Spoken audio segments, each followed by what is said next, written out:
figuring some things out. People hear me now? Can you hear me now? Oh, it's not.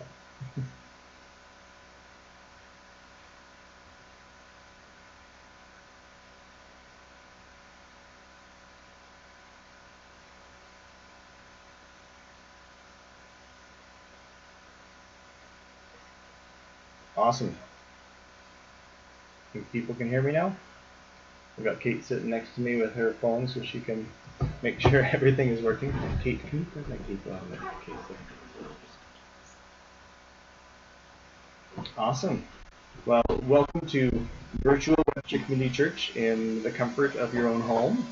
And it's awesome that we can be together in this not physical way, but still a way to connect in within the limitations that we have and the times that we're in right now. So good morning, and I just want to start off with a word of prayer, just to kick things off, and then a few announcements, and we'll just get into some singing. Let's pray. Father, we just thank you for this day, and we thank you for the technology that you've given us through over the years, that we are in a place that we can connect in a virtual way like this, even when we are a little more isolated in this time. We just want to recognize you as our sovereign God this morning, Lord, and praise you, thank you for your goodness to us, and that we can come together and come together in your name to worship you and to focus on you together as a body. And I just ask that you would just bless this time. In Jesus' name, amen. So before we get into any music, I just wanted to say that we're just gonna have some songs. We're gonna sing. I hope that you guys can all join in together and sing with me in your homes, with your families, and then if you have prayer requests, we won't have a prayer time, but if you have prayer requests, please feel free to email those, send those by email or text, myself, to Jason, to Hannah. If you have something you want prayed for more privately, like just for Jason or myself, great. You can send us that and let us know. Just specify how you'd like it prayed for, because Hannah and I and Jason are currently still meeting weekly, albeit virtual. We'll have some time of prayer there, and we can pray for it in those meetings as well. And there is also the prayer web that you can still utilize if you have prayer requests that would be appropriate for that as well. And other than that, we're going to start into some singing. So we're going to start with Come People of the Risen King. I'm just going to pop that up here on the screen as well. There we go. And hopefully you all can read that. And then my faithful wife here is going to be controlling that as we go.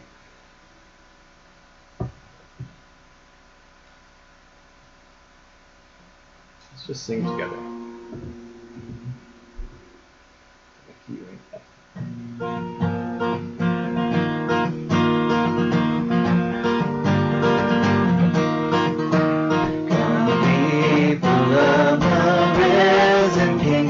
Delight to bring Him praise.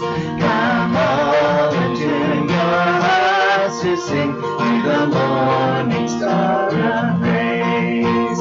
From the shifting shadows of the earth, we will lift our eyes to Him.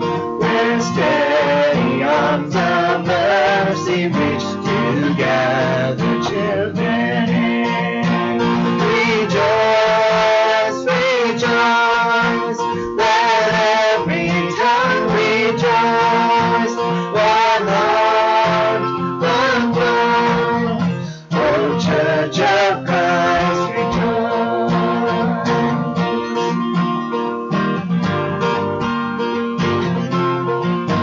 God knows His joy is morning sun. those weeping through the night. Count those who tell of battles won, and those struggling in the fight. For His perfect love will never change, and His mercies never cease. But follow us through all our days, with a certain hope and peace. Rejoice, rejoice, let every tongue rejoice. One heart, one voice, O Church of Christ, rejoice.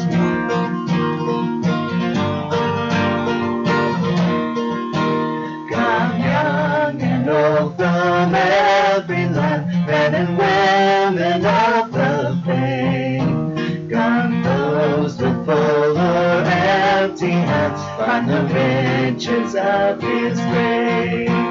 Over all the world His people sing, sure to surely hear them call. The truth that cries through every age, our God is all in all. Rejoice, rejoice, let every tongue rejoice. One heart, one voice, O Church of Christ, rejoice.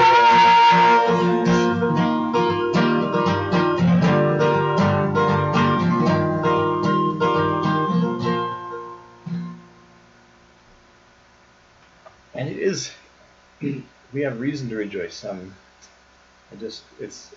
so excited to be able to do this and to be able to not be able to see all of you, but to know that you're all out there and worshiping together. We can do this, and it's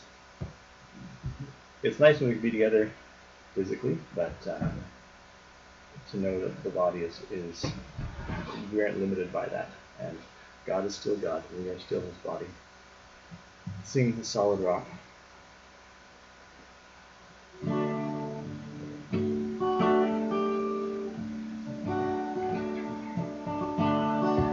My hope is built on nothing less than Jesus' blood and righteousness. I dare not trust the sweetest frame, but wholly lean on Jesus' name. On Christ the solid rock I stand, all other ground is sinking sand. All other ground is sinking sand. When darkness veils His lovely face, I rest on His unchanging grace. In every high and stormy gale, my anchor holds within the veil. On Christ the solid rock I stand, all other ground is sinking sand. All other ground is sinking sand. His oath, His covenant, His blood support me in the whelming flood. When all around my soul gives way, He then is all my hope and stay.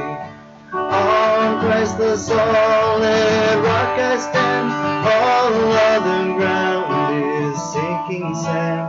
All other ground is sinking sand. When He shall come with trumpet sound, oh, may I then in Him be found, trust in His righteousness alone, faultless to stand before the throne. On Christ the solid rock I stand, all other ground is sinking sand. All other ground is sinking sand. On Christ the solid rock I stand, all other ground is sinking sand. All other ground is sinking sand.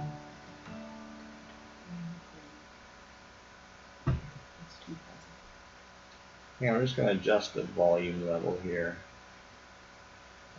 I hear there's some distortion in the sound, so we're gonna see if we can fix that.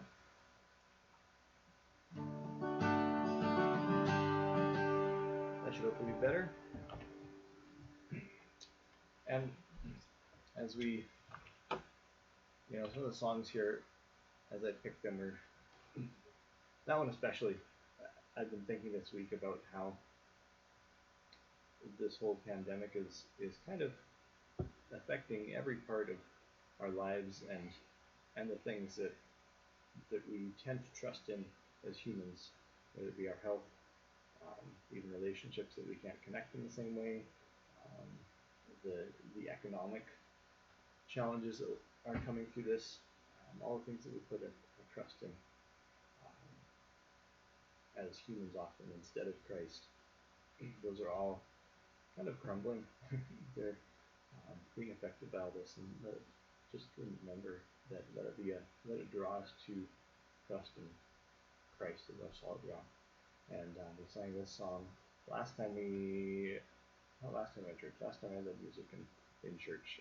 It's first time, Give Me Jesus. And again, that idea that Paul says everything, I'm quoting off the fly here, I don't know exactly, basically everything that that we have, we count it as loss. He counts it as loss for the sake of knowing Christ. So that'd be our prayer in this song.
before we sing this next song, I just want to pray. Father, I just want to thank you that you are faithful. God, thank you that you are a rock to us in times of uncertainty. And God, you have shown yourself faithful time and again. Whatever we face, we can know that your love endures forever. And you never fail us. So just thank you for that.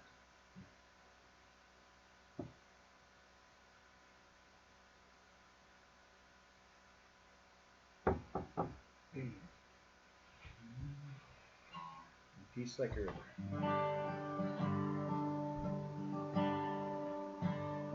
When peace like a river attended my way, when sorrows like sea billows roll, whatever my lot, thou hast taught me to say, it is well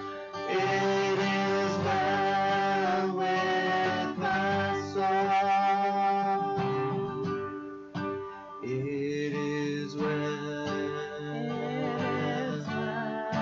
with my soul. It is well with my soul. Though Satan should buffet, though trials should come, let this blessed assurance control, that Christ has regarded my helpless estate, and has shed his own blood for my soul. It is well with my soul. It is well with my soul. I sing of the bliss of this glorious thought. My sins are in naught, but the whole is nailed to the cross, and I bear it no more. Praise the Lord, praise the Lord, oh my soul. It is well with my soul.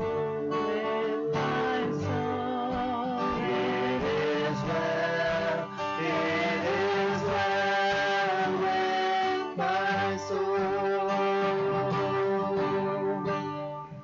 And Lord, haste the day when my faith shall be sight. The clouds be rolled back as a scroll. The trump shall resound, and the Lord shall be said. Even so, it is well with my soul. It is well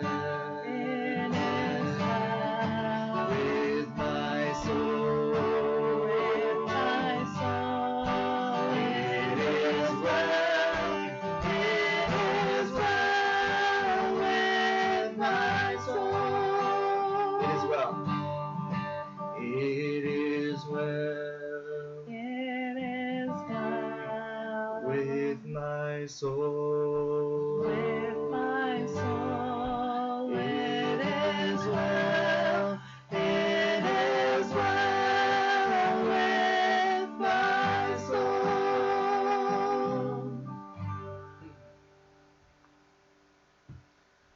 What's the last one? Let's just have a word of prayer, and then we're going to hand it over to Jason. Let's pray. Father, we just want to praise you. Thank you that you are God. Thank you again that we can gather together in your name like this. And thank you that you love us. And God, may this be the prayer of each of our hearts right now. In this time today and in the times moving forward, that we know that this pandemic is not going to go away really quickly. But in the times of difficulty, God, we can say, it is well with my soul, because you are God, you are sovereign, and nothing happens outside of your plan. So we just trust in you and rejoice in you, God. Pray these things in Jesus' name. Amen. And now, we are going to stream live. Jason's not live, but we're going to stream a video of him that I've got here. So I'm going to mute my camera and hand it over to Jason.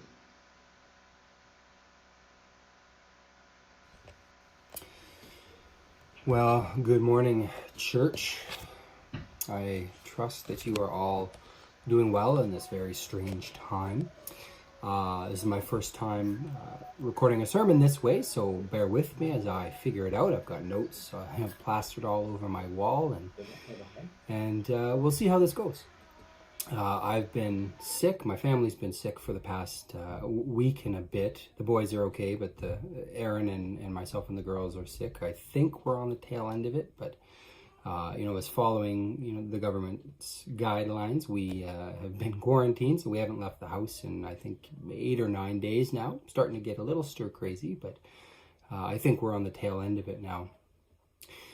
So as a church, of course, this is new to us, and we're trying to figure all this out moving forward, what this looks like. How do we continue to be the church? How do we worship? How do we do all of this? As far as sermon schedule goes, we're going to be adjusting a little bit, just to take in the current events and where we're at. But at the same time, I still want to maintain that focus. I still want to go through the Gospel of Luke and look at what does it mean to be the hands and feet of Jesus. And maybe that is more applicable now than ever. As I have had lots of time to think, and as I work from home, I'm here recording in my bedroom and where my workspace has been thinking through a lot of this stuff. Thinking through how it seems like much of the world is built on anxiety. I mean, we see it everywhere, right? Even just when things are normal, people rushing to get to work on time or to hand that report in on time. Everybody's always in a hurry, always. It's from one place to the next, to the next, to the next. And then eventually you get home and you're tired and you haven't solved life's problems yet, only to get up and do it all over again the next day. What we often do is we'll set our goals higher and higher, and then when we do reach them, we set new ones that are even higher. If we don't, then we think of ourselves as failures. And it's this rat race that we're continually going through. I think we've seen this explode exponentially in the past couple weeks with this virus. People are more frantic now than ever, and perhaps with good reason. We do need to take this seriously and take the government's guidelines seriously. I've had to stop reading the news for my own sake, just because it seems to be filled with a lot of fear and anxiety and negativity right now. So what I want to do this morning here, if you have your Bibles with you, turn to Luke chapter 12, verse 13. This is a passage that I think is familiar to all of us, and I think it's more applicable now than ever. Maybe as all this happens, maybe as you go through all of this, maybe you're fine. Maybe you have no no anxiousness, maybe you're not worried, maybe you have no issue trusting God. But maybe you're not. Maybe you are just this ball of anxiety and stress right now. Regardless, I want to look at this, and I hope and trust that it will be helpful for you as we continue to go through this. So Luke chapter 12, verse 13. Someone in the crowd said to him, "Teacher, tell my brother to divide the inheritance with me." Jesus replied, "Man, who appointed me a judge or an arbiter between you?" Then he said to him, "Watch out, be on your guard against all kinds of greed. Life does not consist in an abundance of possessions." And he told them this parable. The ground of a certain man, rich man, yielded an abundant harvest. He thought to himself, "What shall I do? I have no place to store my crops." Then he said, "This is what I'll do. I will tear down my barns and I'll build bigger ones. And there I will store my surplus grain. And I'll say to myself, you have plenty of grain laid up for many years. Take life easy. Eat, drink, and be merry." But God said to him, "You fool, this very night your life will be demanded from you. Then who will get what you have prepared for yourself? This is how it will be with whoever stores up things for themselves, but is not rich toward God." Then Jesus said to his disciples, "Therefore, I tell you, do not worry about your life, what you will eat, or about your body, what you will wear. For life is more than food, and the body more than clothes. Consider the ravens. They do not sow or reap. They have no storeroom or barn, yet God feeds them. And how much more valuable you are than birds. Who of you by worrying can add a single hour to your life? Since you cannot do this very little thing, why do you worry about the rest? Consider the wild flowers and how they grow. They do not labor or spin, yet I tell you, not even Solomon in all his splendor was dressed like one of these. If that is how God clothes the grass of the field, which is here today and tomorrow is thrown into the fire, how much more will he clothe you, you of little faith? And do not set your heart on what you will eat or drink. Do not worry about it. For the pagan world runs after such things, and your Father knows that you need them. But seek his kingdom, and these things will be given to you as well. Do not be afraid, little flock, for your Father has been pleased to give you the kingdom. Sell your possessions and give to the poor. Provide purses for yourselves that will not wear out, a treasure in heaven that will never fail, where no thief comes near and no moth destroys. For where your treasure is, there your heart will be also. So Jesus, his warning here, it shows us that nothing has changed. Right? For all human history, mankind has faced the same issues, the same problems. Even when we look at viruses going around and pandemics, again, it's nothing new. What's important to note here is who Jesus is speaking to. We have to get that context. His listeners only had just enough to live on each day. They had maybe one extra garment. They did not have a closet full of clothes like you and I do. And many of them were just one disaster away from destitution, right? If the primary breadwinner got sick or died, then they'd be done for. They'd be homeless, be out on the streets. They'd have nothing. Who he's not speaking to here is those who are worried about which holiday to take next, or which vehicle to buy. In a sense, he's not speaking to you and I. Right? We have an abundance. We live in a time of wealth. And yet at the very time, this message cuts even deeper because of where we are, and how much more then we should trust and not worry because of how well we are provided for, even in times like this. See, as with all of Jesus' teachings, they go deep into the heart of who we are as a people, and they challenge our worldviews. When we look at what's actually going on in this passage, we begin to see how it starts is with the two brothers. They're arguing over this inheritance, and this wasn't anything new for the time. Many Jewish people during the first century, they viewed the Holy Land much like it's viewed today, in that it's a symbol for Judaism. And so families, they often clung to their inheritance, both for religious reasons as well as economic ones. And yet Jesus came with a message to change all of that. The people, they expected a Messiah to come and sit on the throne and rule Israel and beef up Israel's defenses. But God wasn't going to do that. Instead, he had a different plan. He came in the flesh, in the person of Jesus, to shower grace upon all races and nations. Yet despite this, what we see is Israel was in danger of becoming like the man in the parable that followed. Right? They wanted security. They wanted enough possessions to last them a long time. And we all fall into that trap, do we not? We all want security.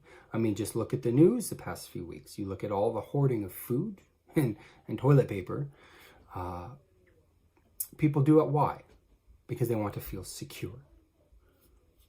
And yet, despite that, what does God say in the parable? What does he say to the man? What does he call him? He calls him a fool. Why? Because life isn't like that. There's no true security in possessions, in hoarding food. It's a false sense of security. And so as we move into the narrative, we get to the main point, and Jesus begins right with it in verse 22. He says, therefore, because of everything he's just said, don't worry. And see, he says it in such a way that the grammar implies that we are to be in a constant state of being free of anxiety. And I don't need to tell you that that is not an easy thing to do. I mean, who can do that? Who can live every day, aside from a very small few, free of anxiety and worry and stress? Who can fully, wholly trust God that way? I mean, it's an issue that all the men and women throughout all of the Bible have struggled with. Same one that you and I struggle with is trusting God, not worrying. Especially when things like pandemics come up or economic collapse. So the primary things that Jesus touches on here, of course, as we read through, are food and health and clothing. The first example he gives is with the ravens, and it's an interesting choice because ravens were unclean animals. And so that choice of using an animal to look at is significant, but the point is made. They come and go, they don't plant, they don't store grain, and yet God takes care of them. And so if these are unclean animals, they're not viewed very highly, and God takes care of them, then how much more will God take care of you? And really, I think that's at the heart of our worry and the heart of our anxiety. While anxiety is a natural response to events that we cannot control, when we worry, we ultimately cast doubt on God's care for us. And that's something that I've struggled with every day.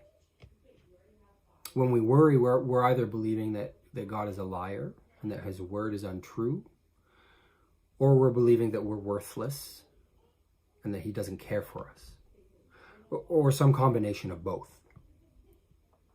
The second example Jesus gives is how the lilies of the field, how they grow, how the wild flowers grow.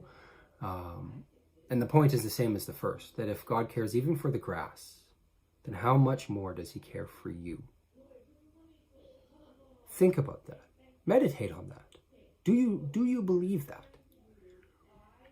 N.T. Wright, he has a really good commentary on Luke. It's brief, but it's to the point. And in it, he says this. He says, the kingdom of God is, at its heart, about God's sovereignty sweeping the world with love and power, so that human beings, each made in God's image and each one dearly loved, may relax in the knowledge that God is in control. Wow. He goes on to say that if the God that you worship if you view God as distant and removed or without personhood, then of course you're going to be worried. If, however, your God is the God of the Bible, the God that we call Father, who calls you his child, then what is to stop you from trusting him? And that's a question that cuts right to my heart. It's a tough question. It's one, again, that the biblical authors wrestled with. It's one that Job wrestled with. And so I want to take some time. We've looked at it before. If you recall, I want to look at the story of Job. And I think at this point in time in history where we're at, his story is incredibly applicable. The book of Job isn't meant to answer the question as to why we suffer. In fact, I don't think God ever truly answers that question in the Bible. The book of Job, the point is more centered around the question of whether or not we can trust God's wisdom. And there's a central question at the heart of the book is this. Is God just? And so if you still have your Bibles with you this morning, turn to the book of Job. We're just going to read the first couple of verses of chapter 1 because it sets the stage, sets the theme for the rest of the book. So Job, chapter 1, verse 1, says, "In the land of Uz there lived a man whose name was Job." And this is the important part. "This man was blameless and upright. He feared God and he shunned evil." So we have to remember that moving forward. "He had 7 sons and 3 daughters, and he owned 7,000 sheep, 3,000 camels, 500 yoke of oxen, and 500 donkeys. And he had a large number of servants. He was the greatest man among all the people of the East." And so we see right away that Job is righteous. And throughout the story of Job, we're told that he did nothing to deserve the suffering that he experienced. We're told that it was not divine punishment. And that's important as we move forward through all of this. We have to remember that. Sorry, bear with me. I've got notes again everywhere. I'm trying to sort through. So, again, Job is righteous. And if you know the story, we're just going to recap it, so bear with me. There's this scene in heaven, and the angels present themselves to God. Along with them come the accuser or the adversary, or as we use the name Satan. He came with them, and God asks him where he's been, and he responds in that he's been roaming the earth. And it's the Lord then who asks Satan, "Have you seen Job? Have you seen my servant? There's no one like him." And Satan then proceeds to tell God that, well, Job only worships you because he's rich and, God, you've blessed him immensely. And so if you take all that away, he's going to curse you. And so for whatever reason, God allows this to happen. And as we read on, everything is taken away from Job. His children are taken away from him, his livestock, all his wealth, all of it. They're all taken away. And how does Job respond? Verse 20, sorry. "At this, Job got up and tore his robe and shaved his head." Right, that's that ancient Near Eastern sign of grief and mourning. "Then he fell to the ground in worship and said, 'Naked I came from my mother's womb, and naked I will depart. The Lord gave, and the Lord has taken away. May the name of the Lord be praised.' In all this, Job did not sin by charging God with wrongdoing." God then afterward, he allows Satan to inflict Job with painful sores. He begins to take his health away. And Job has this exchange with his wife, and eventually he says, "Shall we accept good from God and not trouble?" And we see right there, we see the heart of Job's worldview and the heart of how he views God. And it is more complex than we often give him credit for. It's then that his 3 friends arrive, and they mourn with him for about a week, rightly so. And then they begin to talk, and there's this back and forth, and it's, as you read through the book, it's this poetic dialogue and between the men for about the remainder of the book. Job and his friends, they come with this assumption. And the question being asked in the book again is God just? Does God run the universe according to this strict principle of justice? And if he does, then how do you explain Job's suffering? And in the book, there's this big assumption as to what God's justice looks like. It's that if you are wise and good, then you will receive blessings and reward. But if you're foolish, or if you're bad, you're sinful, well, then you will receive suffering and punishment. But in this story in Job, we don't see that. In the midst of his suffering, Job prays. He also curses the day that he was born. Job's argument is that he's innocent. And the implication then is that his suffering is not divine justice, which is true because God said so at the start of the book. The conclusion Job then draws is this, that either God does not run the world according to his justice, or God himself is unjust. But then his friends speak, and their argument is that God is just. The implication then is that the world is ordered by his justice, therefore, Job must have sinned. Job must have done something wrong to bring this suffering upon himself. Job defends his actions and he proclaims his innocence. He's all over the map, and rightly so. He's struggling with this. He wants to believe that God is just. But he also blames God for all the injustice in the world. He then demands an explanation from God.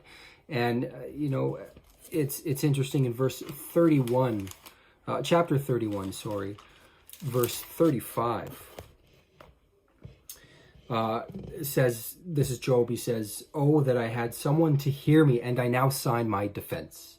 Let the Almighty answer me."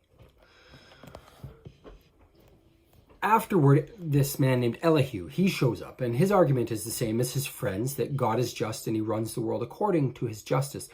But he draws a different conclusion. He argues that suffering may be a warning to avoid future sin, because it builds character. Elihu, he doesn't claim to know why Job is suffering, but he does say that Job is wrong to accuse God of being unjust. And then we get to chapter 38. God shows up in this storm, and he speaks to Job personally, and he responds to Job's claim that he's unjust and that he's incompetent at running the universe. And he grills Job. He begins to ask him, where were you when he created the cosmos, when he created the universe? And then he goes into all this detail about all his creation. The point is this, that there is a deeper assumption that it ties all this together, and it brings us back to our passage in Luke that Jesus taught. It's this, that Job and his friends, they assume, and we do this as well, that they assume that we have enough perspective, that they have enough perspective to make any sort of claim about God's justice and how he ought to run the world. And God shows them that actually he has his eye on every detail of the universe, and Job's view is limited. Therefore, he's not able to accuse God of being unjust.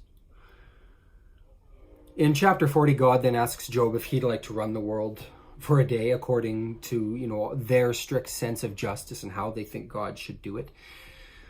And running the world according to justice, we realize, is much more complex than we would ever be able to know. It's not nearly as black and white as we may want it to be. God does not explain why there is suffering. He doesn't explain why Job has suffered. But what he does do is he points out that we live in this amazing world that is not currently designed to prevent suffering. And so where does this leave us? Well, Job asked God for an answer to his suffering. God doesn't give him one, other than pointing out that Job does not have the perspective or the understanding So instead, Job simply needs to trust God in his wisdom. Job then eventually he becomes the kind of person that no matter what comes his way, he can trust God's wisdom. Right? You know, God blesses him afterward at the end of the story. This all brings us back to Luke and to his teaching, to the teaching of Jesus. You know, again, we're called not to worry. And we've seen people hoarding all sorts of things the past few weeks. As Christians, we are called to what we see here in Luke. The point that Jesus is ultimately making is, it begins with the inheritance, that the brothers arguing over the inheritance, and at the heart of it is greed. And then he tells the parable about the man who is, you know, incredibly wealthy and well off, and what does he do with it all? Well, he just puts it in a storehouse and keeps it for himself. You know, and then from there he goes into this teaching about not worrying about you know, what you're going to eat or what you're going to wear, about your body or any of that. And so what his point is that as Christians, we're called to an attitude opposite of greed. We are called to be generous. We're called to be compassionate. We are called not to worry, not to be anxious, but we're called to have this trust that is almost that we can't even understand it, right? That it's this perplexing trust that doesn't make any sense. And so if we can trust God for all of our needs, if we can do that, then we can be generous with what we have currently. We can hang on to it loosely. And so that's the point here that Jesus is making. You know, it's twofold.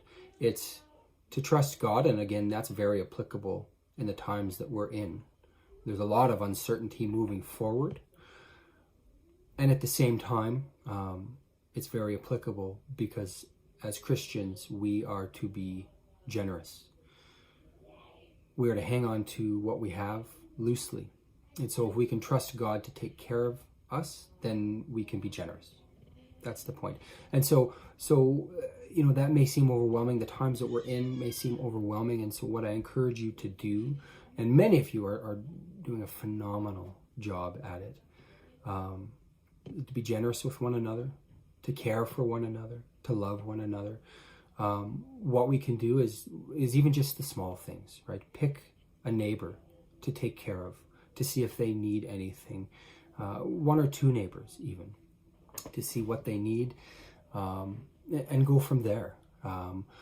We're trying to figure all this out moving forward. What we've seen, I think now more than ever, what we've realized is what the church is. It's not a building. Again, it's the people. And so we don't stop being the church just because we cannot come together every week in person. We are still the church. And what I've been encouraged by is thinking of the first Christians and when plagues would hit, you know, Roman colonies, and the people, they would leave the cities, they'd spread out to the countryside. Well, who is it that would stay behind to take care of the sick? It was the Christians. And so I leave that with you. I leave you know, this message from Christ about not being anxious, not worrying, and instead of doing that, trusting God, and instead of being greedy in this time and hoarding, we're to be generous. And so I leave that with you this morning. God bless you, and I'll be in touch as we figure out what pastoring looks like for the next few weeks and likely months. So I'll be in touch with all of you. Love you, church family, and we're praying for you. So I hope you have a blessed Sunday morning, and we'll talk to you soon. Well, good morning, church. I trust that you are all doing well in this very strange time. This is my first time recording a sermon this way, so bear with me as I figure it out. I've got notes I have plastered all over my wall, and we'll see how this goes.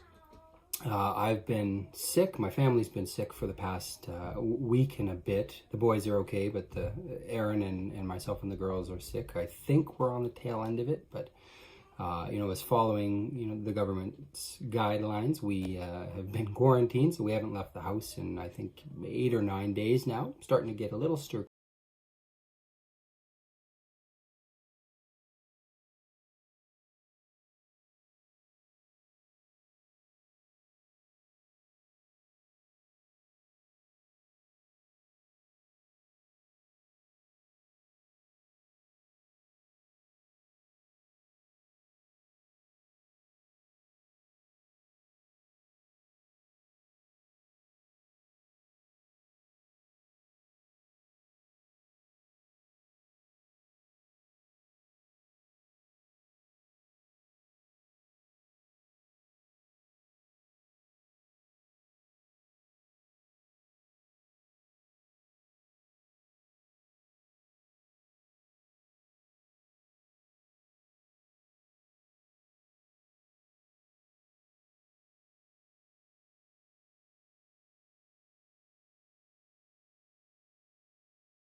Sorry about that. That mic was muted. No. Let's try this again. Sorry. Thank you for bearing with us. Thank you, Jason, for that message and that reminder and that encouragement. Let's just have a final word of prayer together. Father, I thank you that you are God. Thank you for the words. Thank you for your words that Jason brought to us this morning. And thank you that even in times of difficulty, in times of trials, you are good and you are just, and we can still praise you in that. And God, I pray for each one here tuning in today, and even those who will watch this later, that I pray that we can move forward in these times in trusting you and in not focusing inwardly, but focusing on loving you and loving those around us, and being creative in how we can love and care for people even while maintaining distance. So I just pray for your love to prevail in this time as we trust you in this. I pray this in Jesus' name. Amen. Thank you all for joining us, and we will plan on doing this again next week and hopefully improving on some of the technical glitches and issues we had. But it was great to be able to do this. Blessings on all. Take care and be safe. Bye.